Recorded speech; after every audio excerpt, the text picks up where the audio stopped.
வீரனூர் கிராமத்தின் செம்மண் சாலைகளில் வீசிய இதமான இளங்காற்று அந்த பகுதியில் அமைந்திருந்த ராகவனின் வீட்டை நோக்கி திருமண கொண்டாட்டங்களின் நறுமணத்தை சுமந்து கொண்டு சென்றது. நாட்கள் மின்னல் வேகத்தில் கடந்திருந்தன. இப்போது திருமண முகூர்த்த நாளுக்கு இன்னும் சரியாக 4 நாட்கள் மட்டுமே மீதமிருந்தன.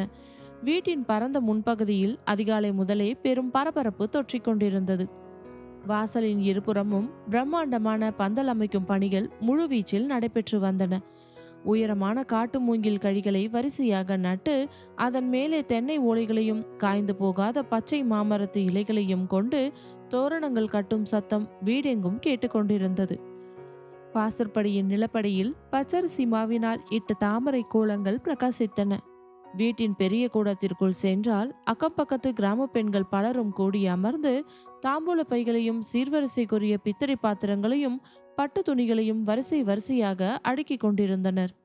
மீனாட்சி முந்தானையை இடுப்பில் முடிந்து கொண்டு அந்த பக்கம் தட்டுக்களை சரியா எண்ணி வைங்கம்மா, மாப்பிள்ளை வீட்டுக்கு அனுப்ப வேண்டிய பலகார தட்டுக்கள்ல லட்டு, மைசூர் பாக்கு எல்லாமே சமமா இருக்கணும் என்று ஒவ்வொரு வேலையையும் தானே முன்னின்று கவனித்து வழிநடத்தி கொண்டிருந்தார். ஆனால் கீர்த்தியோ வழக்கம் போல எந்த ஒரு வேலையையும் செய்யாமல் கையில் ஒரு கொய்யா பழத்தை வைத்துக்கொண்டு வேலை செய்பவர்களை பின்னால் இருந்து கேலி செய்வதிலும் வம்பிழுப்பதிலுமே தனது முழு கவனத்தையும் செலுத்தி கொண்டிருந்தாள். அந்த சமயத்தில் வீட்டின் முகப்பு வாசலில் ஒரு வெள்ளை நிற வாடகை கார் வந்து நிற்கும் சத்தம் கேட்டது.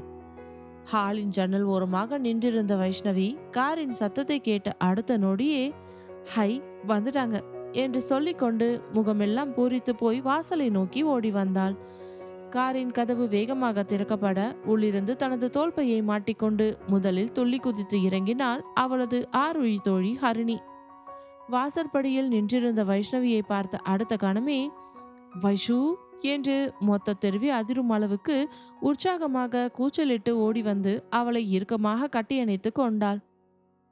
ஏண்டி வைஷு, இத்தனை நாளா எங்களை சென்னையில தவிக்க விட்டுட்டு இங்க தனியா வந்து மகாராணி மாதிரி உட்காந்துக்கிட்ட, உன்னை பார்க்க எவ்வளோ நாளா காத்துக்கிட்டு இருந்தோம் தெரியுமா என்று ஹரிணி செல்லமாக குறைப்பட்டாள். வைஷ்ணவி அவள் முதுகை தட்டி, அடிப்போடி, நானா வர வேண்டாம்னு சொன்னேன், நீங்க தானே ஆபீஸ்ல லீவு கிடைக்கலன்னு இவ்வளோ லேட்டா கிளம்பி வந்தீங்க என்று சிரித்தாள். அப்போது காரின் மற்றொரு கதவை திறந்து கொண்டு பந்தாவாக இறங்கினாள் நித்யா. அவள் வைஷ்ணவியை மேலிருந்து கீழ் வரை ஒரு கூர்ந்து பார்த்து விட்டு தன் கண்களை அகல விரித்தாள். அடேங்கப்பா, நம்ம கூட சென்னை காலேஜில் சுத்திக்கிட்டு இருந்த அந்த அரட்டக்கோழி வைஷ்ணவியா இது? என்னடி ஆச்சு உனக்கு? இப்பவே அச்சாசலா ஒரு வீட்டு மருமக மாதிரியே முகத்துல லட்சணமும் மங்களமும் ததும்பி வழியை தேடி என்று முதல் கிண்டலை வீசினாள். நித்யா, நீயும் ஆரம்பிச்சிட்டியாடி என்று வைஷ்ணவி நாணத்தோடு முறைக்க காரின் டிக்கியிலிருந்து பயணப்பைகளை தூக்கி கொண்டு வெளியே வந்தார்கள் அரவிந்தும் ராகுலும். அரவிந்த் தனது கூலிங் கிளாஸை கழட்டி சட்டை காலரில் மாட்டியபடி, வைஷு, இன்னும் உனக்கு கல்யாணம் முடிஞ்சதும் எங்களை எல்லாம் அடையாளம் தெரியாத மாதிரி மறந்துட மாட்டேல்ல என்று பாவமாக கேட்டான். ராகுல் உடனே உள்ளே புகுந்து, என்னடா அரவிந்த், அப்புறம் நம்ம வெற்றி தான் அவளுக்கு உலகம், அவர் பின்னாடி தான் நான் சுத்துவேன்னு நம்ம கிட்டேயே பந்தா பண்ணுவா பாரு என்று அவனும் சேர்ந்து கூட்டணி கிண்டல் அடித்தான். டே ராகுல், அரவிந்த், 2 பேரும் வாயை மூடுங்கடா என்று வைஷ்ணவி கையில் கிடைத்த ஒரு துண்டை எடுத்து அவர்களை அடிக்க துரத்த அந்த வீட்டின் முற்றம் முழுவதும் சிரிப்பலையால் அதிர்ந்தது. வெளியே எழுந்த சத்தத்தை கேட்டு கூடத்திலிருந்து வெளியே வந்த மீனாட்சி, வாங்கப்பா, வாங்கம்மா, எல்லாரும் ரொம்ப தூரத்துல இருந்து களைச்சு போய் வந்திருக்கீங்க, முதல்ல உள்ள வந்து காஃபி குடிங்கப்பா என்று அவர்களை வாஞ்சியோடு வரவாற்றார். நல்லா இருக்கீங்களா ஆண்டி என்று ஹரிணி பாசத்தோடு நலம் விசாரிக்க நண்பர்கள் பட்டாலும் உள்ளே நுழைந்த அடுத்த நொடியே அந்த வீட்டின் இயல்பான அமைதியே மாறிப்போய் கல்லூரி விடுதி போன்ற ஒரு பெரும் கலகலப்புக்குள் மூழ்கியது. மாலை வேலை நெருங்கியது.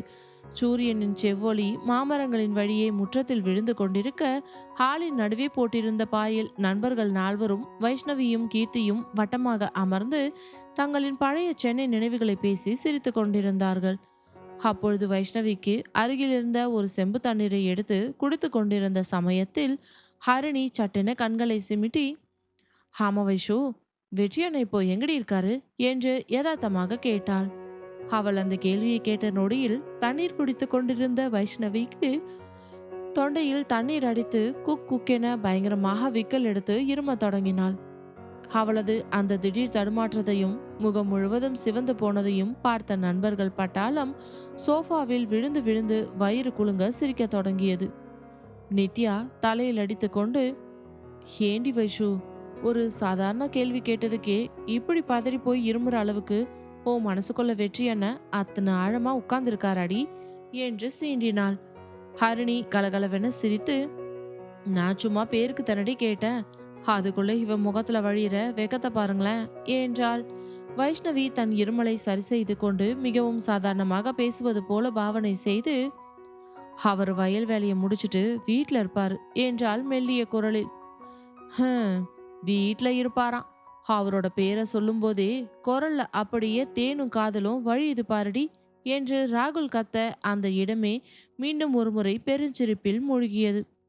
வைஷ்ணவி வெட்கத்தில் தலையை குனிந்து கொண்டு தன் இரு கைகளாலும் முகத்தை மூடிக்கொண்டாள். அதே நேரத்தில் வீரனூர் கிராமத்தின் மறுபுறத்தில் அமைந்திருந்த வெற்றி செல்வனின் காரை வீட்டிலும் திருமண ஏற்பாடுகள் விறுவிறுப்பாக நடந்து கொண்டிருந்தன. ஹாலின் திண்ணையில் அமர்ந்து பெரியவர்களுக்கான அழைப்பிதழ்களையும் வெளியூர் ஆட்களுக்கான பட்டியலையும் தந்தை சண்முகம் தீவிரமாக பரிசீலித்துக் கொண்டிருந்தார். அன்பு, வெளியூருக்கு அனுப்ப வேண்டிய விசேஷ பத்திரிகைகள் எல்லாம் தபால் அனுப்பி முடிச்சாச்சாப்பா என்று சண்முகம் கணீர் என்ற குரலில் கேட்க, உடனே அன்பு, எல்லா வேலைகளும் கச்சிதமா முடிஞ்சிடுச்சுப்பா, யாருக்கும் எந்த குறையும் இல்லாம பத்திரிக்கை போய் சேர்ந்துடும் என்றான். அந்த நேரத்தில் சமையலறையிலிருந்து காஃபி டம்ளர்களோடு வெளியே வந்த கவிதா வாசலில் உட்கார்ந்திருந்த அண்ணன் வெற்றி செல்வனை பார்த்துவிட்டு நக்கலாக சிரித்தாள். அப்பா, நம்ம வெற்றி அண்ணனை பாருங்கப்பா, காலையிலிருந்து வயலுக்கும் போகாம மில்லுக்கும் போகாம கையில் இருக்கிற ஃபோனை மட்டும் 10 நிமிஷத்துக்கு ஒரு தடவை ஆன் பண்ணி பெருமூச்சு விட்டுக்கிட்டு இருக்காரு.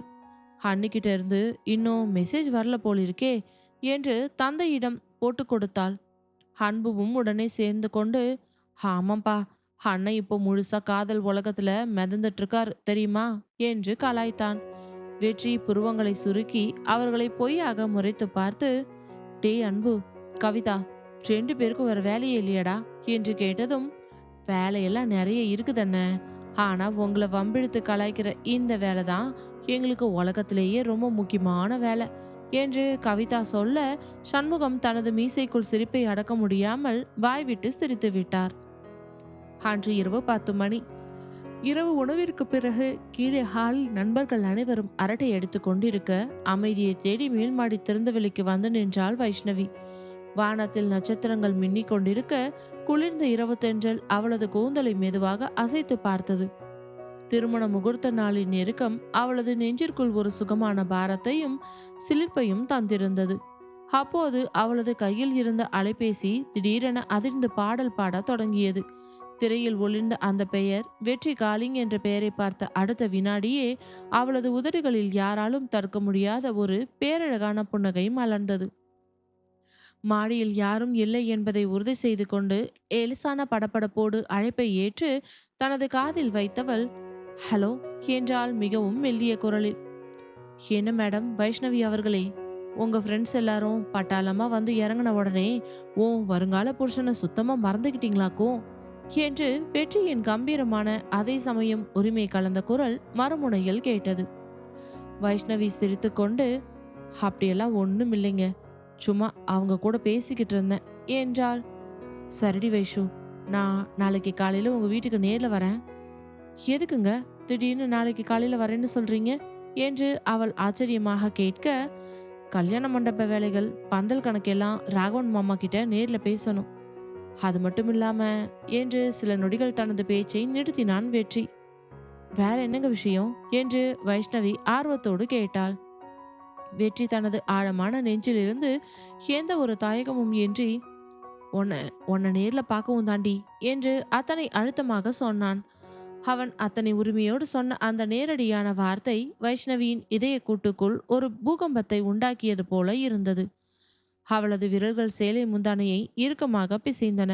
அவளது கன்னங்கள் சிவந்து போயின.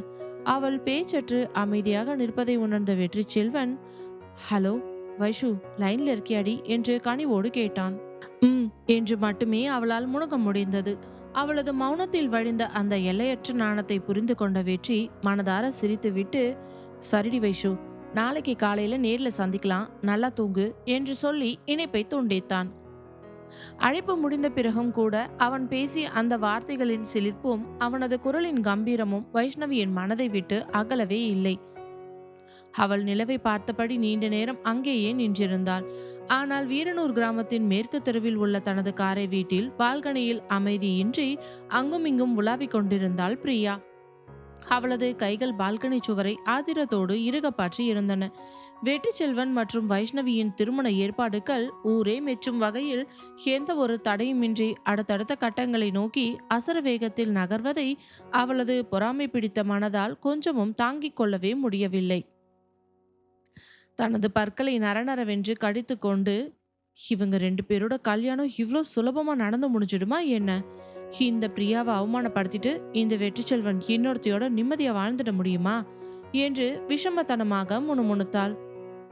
அவளது மனதில் மீண்டும் பழைய வன்மமும் பிடிவாதமும் ஒரு கொடூரமான சதித்திட்டமாக விஸ்வரூபம் எடுக்க தொடங்கியிருந்தது. வைகாசி மாதத்தின் இளங்காலை வெயில் வீரனூர் கிராமத்தின் பச்சை பசேல் வயல்வெளிகளை தழுவிக்கொண்டு மெல்ல பரவ தொடங்கியிருந்தது. ராகவனின் பெரிய வீடு வழக்கத்தை விடவும் இன்று பன்மடங்கு அதிக பரபரப்புடனும் ஓயாத சத்தங்களுடனும் இயங்கிக் கொண்டிருந்தது. இன்னும் சில நாட்களிலேயே ஊர் வெச்சும் வகையில் மாபெரும் திருமணம் நடைபெற இருப்பதனால் வீட்டின் ஒவ்வொரு மூலையிலும் ஒவ்வொரு மனிதரும் தங்களுக்கான வேலைகளில் தீவிரமாக மூழ்கியிருந்தனர். சமையல் அறையிலிருந்து சீர்வரிசை பலகாரங்களின் நறுமணமும் பாத்திரங்களின் ஓசையும் இடைவிடாமல் கேட்டுக்கொண்டிருந்தது. கூடத்தில் கீர்த்தி பெண்களுடன் அமர்ந்து தாம்பூல பைகளை ஒழுங்குபடுத்துவது போல பாவனை செய்து கொண்டே மற்றவர்களை சீண்டிக் கொண்டிருந்தாள்.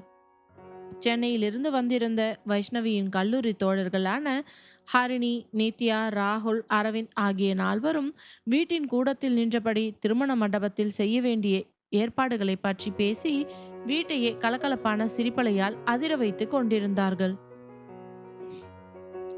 அதே நேரத்தில் மேல் மாடி திறந்த வெளியில் காலையிலேயே தலைக்கு குளித்து முடித்துவிட்டு ஈர துணிகளை கொடியில் காயப்பட்டு கொண்டிருந்தாள் வைஷ்ணவி.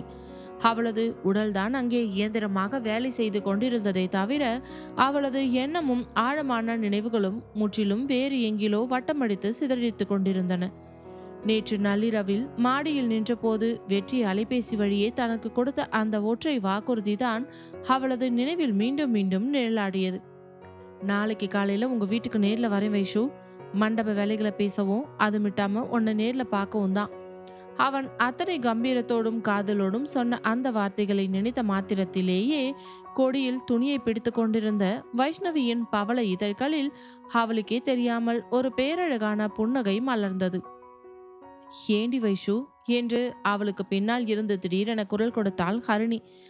எதிர்பாராத அந்த குரலில் வைஷ்ணவி திடுக்கிட்டு திரும்பி, ஹரிணி, என்னடி இப்படி சத்தம் இல்லாம வந்து பயமுறுத்துற என்று நெஞ்சை தடவியபடி கேட்டாள். ஹரிணி அவள் அருகே வந்து அவளது முகத்தை உற்று பார்த்து சிரித்தவள், நான் பயமுறுத்தலடி, கடந்த 5 நிமிஷமா உன்னையே கவனிச்சுக்கிட்டு இருக்கேன். கையில துணியை வச்சுக்கிட்டு தனியா நின்று இப்படி வாய் நிறைய வெக்கப்பட்டு சிரிச்சுக்கிட்டு இருக்க, என்னடி விஷயம் என்றதும் வைஷ்ணவி தன் முகத்தை சரி செய்து கொண்டு, அப்படியெல்லாம் ஒன்றும் இல்லடி, சும்மா ஏதோ பயம் வந்துருச்சு என்று சமாளித்தாள். எனக்கும் நல்லா தெரியுதுடி அந்த பயம் யாருன்னு. சரி சரி, நான் எதுவும் கேட்கல. ஆனா கொஞ்ச நேரத்துல வெற்றியை நான் இங்க வந்ததும் இந்த வெக்கத்தை அவர்கிட்டயும் காட்டுவியான்னு நான் பார்க்கத்தானே போறேன் என்று ஹரிணி குறும்பாக சொன்னாள். ஹரிணி, வாய மூடுடி என்று வைஷ்ணவி அவளை அடிக்க துரத்த ஹரிணி கலகலவென சிரித்துக்கொண்டே மாடிப்படியில் இறங்கி கீழே ஓடிவிட்டாள். அதே நேரத்தில் வெற்றிச்செல்வனின் வீட்டில் வாசலில் நின்றிருந்த புல்லட் பைக்கை சுத்தப்படுத்திவிட்டு கிளம்ப தயாரானான். அப்போது கூடத்திலிருந்து வந்த கவிதா கையில் காஃபி டம்ளரை வைத்து கொண்டு, அண்ணா, காலையிலேயே பட்டுச்சட்டையை மாட்டிக்கிட்டு எங்க கிளம்புறீங்க என்று கேட்டாள். வெற்றி தனது வாட்சை அணிந்து கொண்டே, முக்கியமான வேலை இருக்குது கவிதா, ராகவன் மாமா வீட்டு வரைக்கும் போயிட்டு வரணும் என்றான் தன் கம்பீரமான குரலில். அடடே, கல்யாண வேலைங்கிறது ராகவன் மாமா வீட்டுல மட்டும்தான் நடக்குதா என்ன? நேராவே ஒத்துக்கோங்க அண்ணா, அண்ணியை பார்க்கத்தான் கிளம்புறீங்கன்னு என்று கவிதா குறும்பாக சொன்னாள். அருகில் நின்ற அன்பு செல்வன் வாய்விட்டு சிரிக்க, திண்ணையில் அமர்ந்திருந்த சண்முகமும் தனது மீசைக்குள் புன்னகையை அடக்க முடியாமல் அமைதியாக ரசித்தார். வெற்றி தம்பிகளையும் தங்கைகளையும் செல்லமாக முறைத்து விட்டு, உங்களுக்கு ஒரு வேலையே இல்லையடா என்று முணுமுணுத்தபடியே பைக்கை உதைத்து ஸ்டார்ட் செய்தான். வண்டி செம்மண் சாலையில் சீறி பாயும் போது அவனது உதடுகளில் உதிர்ந்த புன்னகை அவனது மனதிலிருந்த அளவற்ற ஆவலையும் காதலையும் அப்பட்டமாக காட்டிக் கொடுத்து கொண்டிருந்தது. சில நிமிடங்களில் வெற்றிச்செல்வனின் புல்லட் பைக் ராகவனின் வீட்டு முகப்பு வாசலில் கம்பீரமான சத்தத்துடன் வந்து நின்றது. வண்டியின் சத்தம் கேட்ட அந்த நொடியிலேயே மாடி ஜன்னல் வழியாக எட்டி பார்த்த வைஷ்ணவியின் விழிகள் பளிச்சென மலர்ந்தன. வந்துட்டாரு என்று தனக்குத்தானே மெல்லிய குரலில் முணுமுணுத்தவளின் முகம் நாணத்தில் சிவந்து போயிற்று. வெற்றி செல்வன் தனது காலணிகளை கழற்றிவிட்டு வரவேற்பறை கூடத்திற்குள் நுழைந்தான். அவனை பார்த்த அடுத்த கணமே சமையலறை வாசலில் நின்றிருந்த மீனாட்சி, வாங்க மாப்ள வாங்க என்று முகம் நிறைய பாசத்தோடு வரவேற்றார். அப்போது அங்கே நின்று கொண்டிருந்த வைஷ்ணவி நண்பர்கள் அனைவரும் திரும்பி பார்த்தார்கள். ஹரிணி மரியாதையோடும் புன்னகையோடும், வாங்க வெற்றியண்ணா, நல்லா இருக்கீங்களா என்று வரவேற்றாள். நித்யாவும் முகம் மலர, வணக்கம் வெற்றியண்ணா, மண்டப வேலையெல்லாம் முடிஞ்சுதா என்று கேட்டாள். அருகில் நின்ற ராகுல் ஒரு புன்னகையோடு, ஹலோ வெற்றி, வாங்க, உங்களை தான் எதிர்பார்த்துக்கிட்டு இருந்தோம் என்று சொல்ல அரவிந்தும் வாங்க வெற்றி வாங்க என்று சிநேகமாக கை குலுக்கினான். வெற்றி செல்வன் அனைவரையும் பார்த்து புன்னகைத்து விட்டு, நீங்க எல்லாரும் ஒன்னா சேர்ந்து நின்னா என்னை வம்பிழுக்கத்தான் செய்வீங்கன்னு எனக்கு நல்லாவே தெரியும்பா என்று சொன்னான். அரவிந்த் சிரித்து கொண்டே, நாங்க வைஷ்ணவியோட ஃப்ரெண்ட்ஸ் வெற்றி, உங்களை வம்பிழுக்கிறதுக்கு எங்களுக்கு மொழி உரிமை இருக்குதுல்ல என்று சொல்ல கூடத்தில் இருந்த அனைவரும் ஒன்றாக சிரித்தார்கள். அந்த வினாடியில் மாடிப்படியில் இருந்து மெதுவான எட்டுக்களை எடுத்து வைத்து கூடத்தை நோக்கி இறங்கி வந்தாள் வைஷ்ணவி. அவள் அணிந்திருந்த எளிய இளஞ்சிவப்பு நிற சுடிதார், காற்றில் லேசாக அலைந்த சாதாரண பின்னல் ஜடை, நெற்றியின் நடுவே மின்னிய சிறிய கருப்பு பொட்டு, எந்தவித பகட்டான அலங்காரமும் இல்லாத மிகச் சாதாரண கிராமத்து தோற்றம். ஆனால் அவள் படியில் இறங்கி வந்த நின்று அந்த அடுத்த வினாடியில் வெற்றி செல்வனின் முழு கவனமும் அவனது கூர்மையான பார்வைகளும் உலகத்தையே மறந்து அவளிடமே நிலைத்து நின்று விட்டன. சுற்றிலும் மனிதர்கள் நிற்பதையோ அவர்கள் பேசிக் கொண்டிருப்பதையோ அவன் கொஞ்சமும் உணரவே இல்லை. அவளது முகத்தில் வழிந்த அந்த அமைதியையும் தலை குனிந்தபடி அவள் காட்டிய அந்த நாணத்தையும் அவன் இமைக்காமல் ஆழமாக பார்த்து கொண்டே நின்றான். அவன் வைஷ்ணவியையே மெய்மறந்து பார்த்து கொண்டிருப்பதை உணர்ந்த ராகுல் மெதுவாக வெற்றியின் தோளை தட்டி, வெற்றி, கொஞ்சம் இந்த பக்கமும் பாருங்க என்று புன்னகையோடு சொன்னான். அவன் தட்டிய பிறகே வெற்றி செல்வன் லேசாக திடுக்கிட்டு தன் நினைவுக்கு வந்தான். அரவிந்த் புருவங்களை உயர்த்தி, பார்வையெல்லாம் கொஞ்சம் அப்புறமா வச்சுக்கலாம் வெற்றி, இன்னும் கல்யாணமே முடியலையே என்று கிண்டலாக சொன்னான். அவன் சொன்ன அந்த வார்த்தையை கேட்டதும் வைஷ்ணவியின் முகம் வெட்கத்தில் முற்றிலும் சிவந்து போயிற்று. ஆனால் வெற்றி சற்றும் தயங்காமல் தன் மீசையை தடவிக்கொண்டு, இன்னும் சில நாள் தான் பாக்கி இருக்கு, அப்புறம் அவ ஏன் பொண்டாட்டி என்று அத்தனை அழுத்தமாகவும் கம்பீரமாகவும் சொன்னான். அவன் அத்தனை இயல்பாக பேசிய அந்த அடுத்த கணமே கூடத்தில் இருந்த நண்பர்கள் அனைவரும் ஓ என்று உற்சாகத்தில் கத்தினார்கள். ஹரிணி கைகளை தட்டி, நம்ம வெற்றி அண்ணன் வேற லெவல்ல கெத்தா பேசுறார்ப்பா என்று கத்த வைஷ்ணவி வெட்கத்தில் கூடத்தை விட்டு அவசரமாக சமையலறைக்குள் ஓடி மறைந்தாள். நித்யா சிரித்து கொண்டே, வெற்றியண்ணா, நீங்க பேசுறதுல எந்த பிரச்சனையுமே இல்லைங்க, ஆனா நீங்க வைஷ்ணவிய பார்க்குற அந்த பார்வை தான் எங்களை ரொம்பவே ஆச்சரியப்படுத்துது என்று சொன்னதும் மீண்டும் அனைவரும் கலகலவென சிரித்தார்கள். சிறிது நேரம் கழித்து வீட்டின் வரவேற்பறைக்கு வந்த ராகவன் அங்கே நின்றிருந்த மாப்பிள்ளை வெற்றி செல்வனையும் சமையலறை ஓரமாக நின்று அவனை திருட்டுத்தனமாக பார்த்து கொண்டிருக்கும் தனது மகள் வைஷ்ணவியும் கவனித்தார். இருவருக்குள்ளும் வார்த்தைகளால் பேச முடியாத ஒரு தவிப்பும் சந்தித்து கொள்ள முடியாத ஒரு காதலும் நிலவுவதை அந்த அனுபவமிக்க தந்தை நொடியில் புரிந்து கொண்டார். அவர் வெற்றியின் அருகே வந்து நின்றவர், மாப்ள என்று அழைக்க வெற்றி மரியாதையோடு திரும்பி, சொல்லுங்க மாமா என்றான். ராகவன் தனது உதடுகளில் ஒரு முதிர்ச்சியான புன்னகையை தேங்கி வைத்து கொண்டு, என்ன தம்பி, வைஷ்ணவி கிட்ட ஏதாவது முக்கியமான விஷயத்த பேசிட்டு போகலாம்னு தனியா வந்தீங்களா என்று நேரடியாகவே கேட்டுவிட்டார். அவர் அப்படி நேரடியாக கேட்ட அடுத்த வினாடியில் வெற்றி செல்வன் திடுக்கிட்டு போய், இல்லமாமா, அது வந்து சும்மாதான் என்று தன் கம்பீரத்தை இழந்து லேசாக தடுமாறி உளறினான். அவனது அந்த அப்பாவியான தடுமாற்றத்தை கண்ட ராகவன் மனதார சிரித்துவிட்டு சொன்னார், பரவாயில்ல மாப்ள, இதுல என்ன தயக்கம் இருக்கு, வைஷ்ணவி இப்ப மேல அவளோட ரூமுக்கு தான் போயிருக்கா. நீங்க 2 பேரும் மேல போய் ஏதாவது பேசணும்னா தாராளமா பேசிட்டு வாங்க தம்பி என்று பெருந்தன்மையோடு வழிவிட்டார். அவர் சொன்ன அடுத்த கணமே கூடத்தில் நின்றிருந்த அரவிந்த், ராகுல், ஹரிணி, நித்யா அனைத்து பேரும் ஒரு சேர கூடி, அடடே மாமாவே பர்மிஷன் கொடுத்தாச்சு. வெற்றியண்ணா, இனிமே உங்களுக்கு என்ன தயக்கம்? சீக்கிரம் மாடிக்கு ஏறி போங்க என்று கூட்டமாக கலாட்டாவைய ஆரம்பித்தார்கள். வெற்றி செல்வன் தன் வெட்கத்தை மறக்க முயன்று அவர்களின் கிண்டலுக்கு நடுவே மெதுவான எட்டுக்களை எடுத்து வைத்து மாடிப்படிகளில் ஏறினான். மேல்மாடி அறையின் கதவு லேசாக திறந்திருக்க உள்ளே ஜன்னல் ஓரமாக நின்று கொண்டு தோட்டத்தை பார்த்து கொண்டிருந்தாள் வைஷ்ணவி. அவளது பின்னால் காலடி சத்தம் கேட்டதும் அவள் திரும்பி பார்த்தாள். வாசல் படியில் கம்பீரமாக நின்று அவளையே பார்த்து கொண்டிருந்தான் வெற்றி செல்வன்.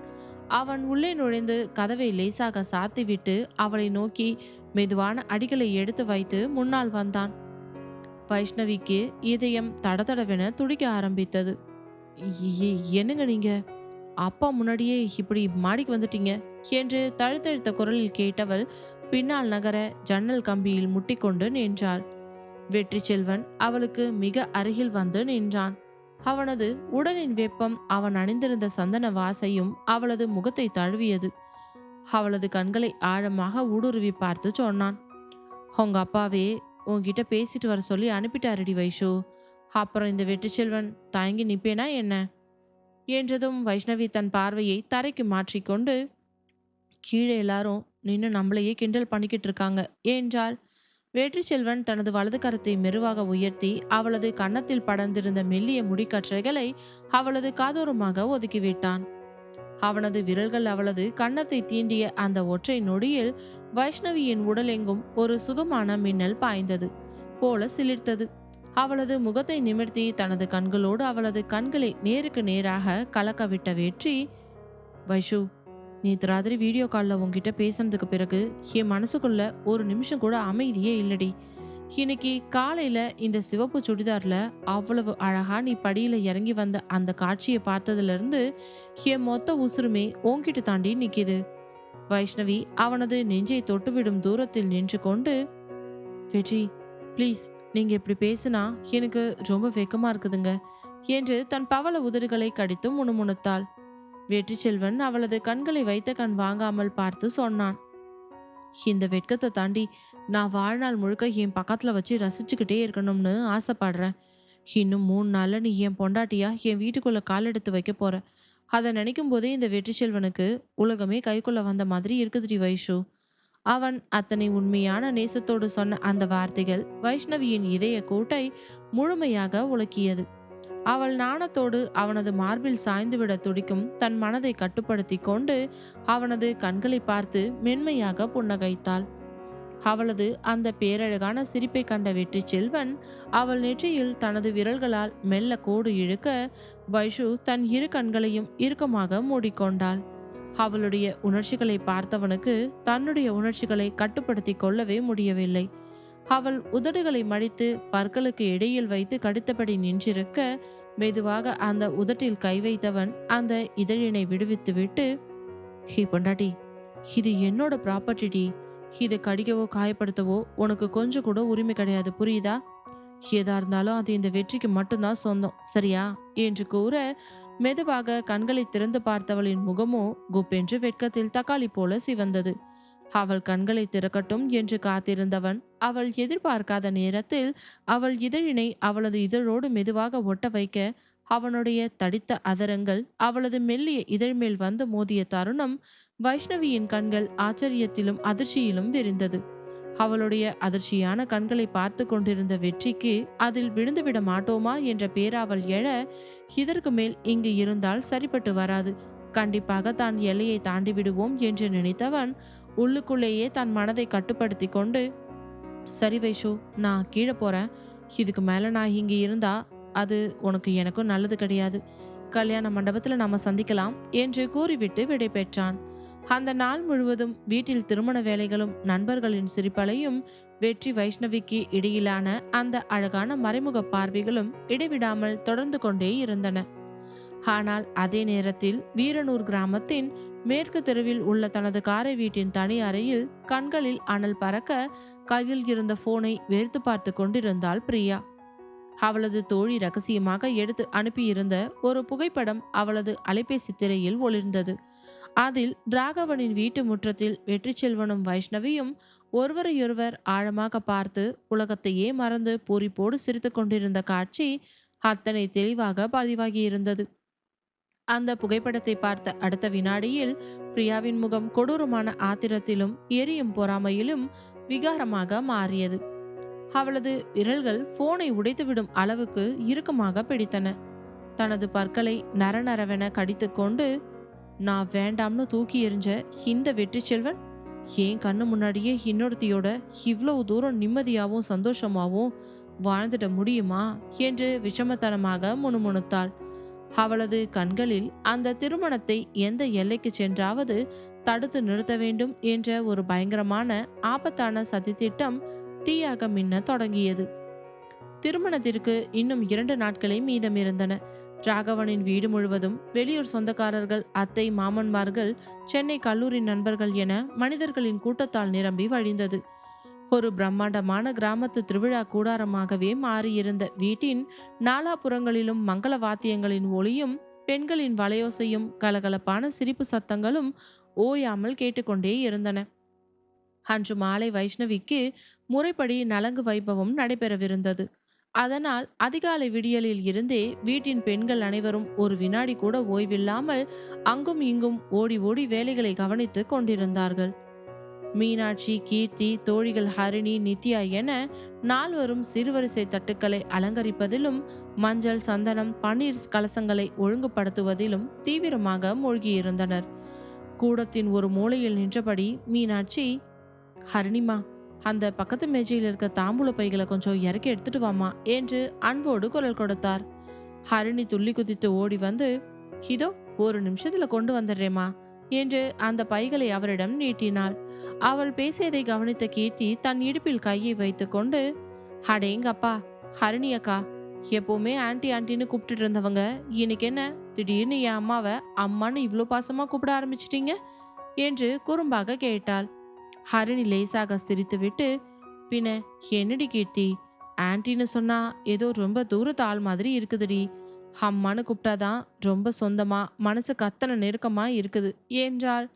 மீனாட்சி முகம் நிறைய பூரிப்போடு, ரொம்ப சரிம்மா, என் மூத்த பொண்ணோட தோழியும் எனக்கு இன்னொரு பொண்ணு மாதிரி தான் என்று சொல்லி ஹரிணியின் தலையை வாஞ்சையோடு தடவி கொடுத்தார். அருகில் நின்றிருந்த வைஷ்ணவி தனது அம்மாவும் தோழியும் அத்தனை அந்நோன்யமாக பழகுவதை பார்த்து முகம் மலர சிரித்து கொண்டிருந்தாள். அந்த நேரத்தில் அந்த வீட்டின் வெளிமுற்றத்தில் பந்தல் வேலைகளையும் ஆட்களையும் முன்னின்று சுழன்று சுழன்று கவனித்துக் கொண்டிருந்தான் செழியன். முகப்பில் போடப்பட்டிருந்த பிரம்மாண்ட பந்தலின் உறுதி, சவுண்ட் சிஸ்டம், மைக் செட், உறவினர்கள் அமர்வதற்கான வரிசை நாற்காலிகள், மாலை நேரத்து விருந்து சாப்பாடு என அத்தனை ஏற்பாடுகளையும் அவனது கண்கள் தொடர்ந்து கண்காணித்துக் கொண்டிருந்தன. அவன் வியர்வை வழிய ஓடிக்கொண்டிருப்பதை பார்த்த கார்த்திக் அவன் அருகே வந்து தோளை தொட்டான். செழியா, கொஞ்ச நேரம் இந்த திண்ணையில வந்து உட்காருங்க. காலையில 4 மணில ஒரு நொடி கூட உட்காராம இப்படி தண்ணி கூட குடிக்காம ஓடிக்கிட்டே இருக்கீங்களே என்று அக்கறையோடு கண்டித்தான். செழியன் தன் துண்டால் முகத்தின் வியர்வையை துடைத்து கொண்டு மனதார சிரித்தவன், டேய் கார்த்திக், என் கூட பிறந்த தங்கச்சி வைஷுவோட கல்யாணடா இது. அவளோட இந்த விசேஷத்துல அவளோட அண்ணனா நான் முன்னாடி நின்று ஓடாம வேற யாருடா ஓடுவாங்க என்று அத்தனை பாசத்தோடு சொன்னான். அவன் பேசிய அந்த வார்த்தைகளில் வழிந்த அசைக்க முடியாத அண்ணன் தங்க பாச பிணைப்பு கார்த்திக்கின் நெஞ்சை மிகவும் ஆழமாக தொட்டு உலுக்கியது. கார்த்திக் அவனது தோளை தட்டி, நிஜமாவே சொல்றேன் செழியா, நீங்க தான் இந்த உலகத்திலேயே ரொம்ப தங்கமான சிறந்த அண்ணன் என்று நெகிழ்ச்சியோடு சொன்னான். செழியன் புன்னகைத்து, என் தங்கச்சி அவ வாழ்க்கையில எப்பவுமே மகாராணி மாதிரி சந்தோஷமா இருந்தா மட்டுமே போதுண்டா கார்த்திக். நம்ம வெற்றியும் நல்ல பையன், தங்கமான குணம் படைத்த முரட்டு மனுஷன். அவளை ரொம்பவே நல்லா பார்த்துக்குவான்னு எனக்கு 100க்கு 100 நம்பிக்கை இருக்கு. அதனால எனக்கு எந்த கவலையுமே இல்லடா என்றான். கார்த்திக்கும் அதை ஆழமாக உணர்ந்திருந்தான். வைஷ்ணவி வெற்றி செல்வனோடு இருக்கும்போது அவளது முகத்தில் வழியும் அந்த எல்லையற்ற சந்தோஷத்தையும் பேரன்பையும் பார்த்த பிறகு கார்த்திக்கின் மனதிற்குள் பல நாட்களாக இருந்த அந்த பழைய ஒருதலை காதலின் வலியும் பாரமும் கொஞ்சம் கொஞ்சமாக கரைந்து இப்பொழுது ஒரு தூய்மையான நட்பாக முழுமையாக உருமாறியிருந்தது. செழியன் திடீரென அவனது தோலை பிடித்து குலுக்கி, டேய் கார்த்திக், நீயும் எங்க குடும்பத்துல ஒருத்த மாதிரி தான்டா. இந்த 2 நாளும் கல்யாணத்துல நீயும் என் கூடவே முன்னாடி நின்னு எல்லா வேலையும் இழுத்து போட்டு பார்க்கணும்டா என்றான். கார்த்திக் மனதார சிரித்து, அத நீங்க எனக்கு தனியா சொல்லணுமா? நம்ம வைஷுவோட கல்யாணம்னா நான் ஓடாம வேற யாரு ஓடுவா? எல்லாத்தையும் நான் பாத்துக்கிறேன் என்று உறுதியளித்தான். இரு இளைஞர்களும் ஒருவரையொருவர் பார்த்து நட்போடு கைகுலுக்கி கொண்டார்கள். மாலை 5 மணி. வீட்டின் பிரதான கூடத்தில் மங்கள வாத்தியங்கள் மெல்லிய ஒலியில் முழங்க நலங்கு வைபவம் மிக சிறப்பாக தொடங்கியது. கூடத்தின் நடுவே விரிக்கப்பட்டிருந்த பட்டுப்பாயின் மீது கண்ணை பறிக்கும் அடர் மஞ்சள் நிற பட்டு புடவையில் தலை நிறைய பின்னப்பட்ட மல்லிகை பூவோடும் கைகளில் மருதாணி சிவப்போடும் கன்னங்களில் சந்தன மினுமினுப்போடும் ஒரு தேவலோத்து மகாராணியைப் போல அழகாக அலங்கரிக்கப்பட்டு அமர்ந்திருந்தாள் வைஷ்ணவி. அவளை சுற்றி ஹரிணி, நித்யா, கீர்த்தி மற்றும் உறவு பெண்கள் அனைவரும் வட்டமாக அமர்ந்து தங்களின் கைகளில் நலங்கு பொருட்களை ஏந்தியிருந்தார்கள். அப்போது கூடத்தின் ஒரு ஓரத்தில் நின்றிருந்த ராகுல் வைஷ்ணவியை பார்த்து தனது வழக்கமான கலாய்ப்பை தொடங்கினான். ஹே வைஷு மேடம், இன்னும் சரியா 48 மணி நேரத்துல நீங்க மிஸ்ஸஸ் வெற்றி செல்வன் ஆயிருவீங்கல்ல என்று நக்கலாக கேட்டான். வைஷ்ணவி தன் முகத்தை செல்லமாக சுருக்கி, டே ராகுல், வந்த இடத்துல அமைதியா வாய மூடுடா என்று அதட்டினாள். ஏன் வைஷு, நான் என்ன தப்பாவா சொல்லிட்டேன்? உண்மைதானே என்று அரவிந்தும் அவனோடு சேர்ந்து கொள்ள கூடத்தில் இருந்த பெண்கள் அனைவரும் சிரித்தார்கள். அந்த நேரத்தில் வீட்டின் முகப்பு வாசலில் ஒரு கருப்பு நிற புல்லட் பைக் வந்து கம்பீரமான இரைச்சலோடு நின்ற சத்தம் வீடெங்கும் கேட்டது. வண்டியின் சத்தம் கேட்ட அந்த அடுத்த நொடியிலேயே கூடத்தில் அமைந்திருந்த வைஷ்ணவி சுற்றிலும் நடக்கும் சடங்குகளை எல்லாம் மறந்து தன்னையும் அறியாமல் சடாரென தனது பார்வையை வாசல் நிலப்படியை நோக்கி திருப்பினாள்.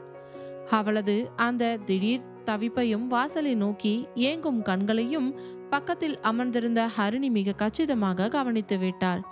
ஹரிணி தன் வாயை பொத்திக்கொண்டு, ஹஹா, அதோ பாருங்கப்பா, வாசல்ல புல்லட் சத்தம் கேட்ட உடனே நம்ம கல்யாண பொண்ணு வைஷ்ணவியோட பார்வை எங்க போகுது பாருங்க. மாப்பிள்ளை வெற்றி அண்ணன் வந்துட்டாரு போல இருக்கு. நாம எல்லாரும் இங்க உக்காந்துக்கிட்டு இருக்கிறது வேஸ்ட்னு நினைக்கிறேன் என்று வீடே அதிரும்படி உரக்க கறினாள். அவள் சொன்ன அந்த கிண்டல் பேச்சை கேட்டு கூடமே சிரிப்பொலியால் அதிர வைஷ்ணவி தன் நாணத்தை தாங்க முடியாமல் முகம் சிவந்து தலையை குனிந்து கொண்டாள். அடுத்த சில வினாடிகளில் வாசற்படிகளை கடந்து கம்பீரமான எட்டுக்களை எடுத்து வைத்து உள்ளே நுழைந்தான் வெற்றி செல்வன்.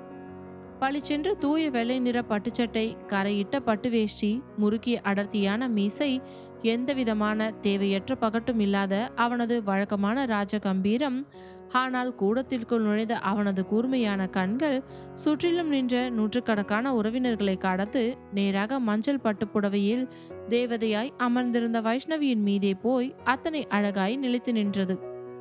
அவளது அந்த பேரழகான தோற்றத்தை கண்ட அடுத்த வினாடியில் வெற்றி சில நொடிகள் சுய நினைவை இழந்து அப்படியே சிலை போல அசையாமல் நின்று விட்டான். அவன் வைஷ்ணவியை இமைக்காமல் மெய்மறந்து பார்ப்பதை கண்ட ராகுல், ஹலோ மாப்பிள்ள சார், கொஞ்சம் சுய நினைவுக்கு வாங்க என்று குரல் கொடுத்தான். அரவிந்த் புன்னகையோடு, நலங்கு வைபவம் இங்க பொண்ணுக்கு நடக்குது வெற்றி, போட்டோ ஷூட்டெல்லாம் இன்னும் ஆரம்பிக்கல, கொஞ்சம் ஓரமா வந்து நில்லுங்க என்று கிண்டலாக சொன்னதும் கூடத்தில் மீண்டும் ஒரு முறை சிரிப்பொலி வெடித்தது. வெற்றி தனது உதடுகளில் உதிர்ந்த புன்னகையோடு பெரியவர்களிடம் ஆசிர்வாதம் வாங்கிவிட்டு பொதுவான அடிகளை எடுத்து வைத்து நேராக வைஷ்ணவியின் அருகில் வந்து ஒரு பலகையில் கம்பீரமாக அமர்ந்தான். வைஷ்ணவி தன் படபடக்கும் இதயத்தை அடக்க முயன்று அவனது முகத்தை நிமிர்ந்து பார்த்து, ஏனுங்க, என்ன இப்படி பாக்குறீங்க என்று மெல்லிய குரலில் கேட்டாள். வெற்றி அவளது காதருகை லேசாக குனிந்து, ஒண்ணுமில்லடி வைஷு, மஞ்சள் பட்டுப்புடவையில நீ இவ்ளோ அழகா தேவதை மாதிரி இருப்பேன்னு நான் கொஞ்சம் கூட எதிர்பார்க்கலடி. என் முன்னாடி உட்கார்ந்துக்கிட்டு இப்படி வாய் நிறைய சிரிச்சிட்டு இருக்காதடி என்றான். ஏங்க, நான் சிரிச்சா உங்களுக்கு என்னவா என்று அவள் கேட்க வெற்றி அவளது கண்களை ஊடுருவி பார்த்து, நீ இப்படி சிரிச்சா வயல்லையும் வேலை ஓட மாட்டேங்குது, இந்த மனசுக்குள்ளேயும் எந்த வேலையும் ஓட மாட்டேங்குதுடி என்று அத்தனை உரிமையோடு கிசுகிசுத்தான். அவன் பேசிய அந்த ஆழமான காதல் பேச்சில் வைஷ்ணவியின் கன்னங்கள் இரண்டும் செக்க செவேலென சிவந்து போயின. வெற்றி சுற்றிலும் சொந்தக்காரவங்க எல்லாரும் நின்று நம்மளையே பார்த்துக்கிட்டு இருக்காங்க, கொஞ்சம் அமைதியா இருங்க ப்ளீஸ் என்று முணுமுணுத்தாள். அவன் ஒரு அழகான குறும்பு புன்னகையோடு, பார்த்தா பாக்கட்டி மேடி வைஷு, நான் என்ன தப்பா பேசினேன்? ரொம்ப நல்ல பிள்ளை மாதிரி தானே என் வருங்கால பொண்டாட்டிக்கிட்ட பேசிக்கிட்டு இருக்கேன் என்று கண்ணை சிமிட்டினான். அவனது அந்த சுட்டித்தனமான கொஞ்சலை கண்ட வைஷ்ணவி தன் வெட்கத்தை மறைக்க முடியாமல் உதட்டை கடித்துக்கொண்டு தலையை தொங்க போட்டு கொண்டாள். அவர்கள் இருவருக்குள்ளும் நடக்கும் இந்த அழகான முணுமுணுப்பு காதலை பார்த்த ஹரிணி, அடேங்கப்பா, எல்லாரும் கொஞ்சம் தள்ளி வழி விடுங்கப்பா, இவங்க 2 பேரும் இங்கேயே பேசி முடிச்சுக்கட்டும், நாம இங்க உட்கார்ந்துருக்கிறதுக்கு மரியாதையே இல்லை என்று கூறினாள். அந்த மாலை நேரம் முழுவதும் சொந்தங்களின் வாழ்த்துக்களும் நண்பர்களின் சிரிப்புகளும் வெற்றியும் வைஷ்ணவியும் பரிமாறிக்கொண்ட அந்த அழகான காதல் பார்வைகளும் அந்த வீட்டை ஒரு சொர்க்கபுரியாக மாற்றியிருந்தது.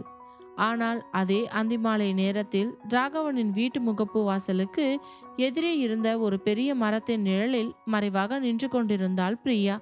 அவளது கைகள் அவளது போனை உடைத்துவிடும் அளவுக்கு வன்மத்தோடு இறுக்கமாக பிடித்திருந்தன.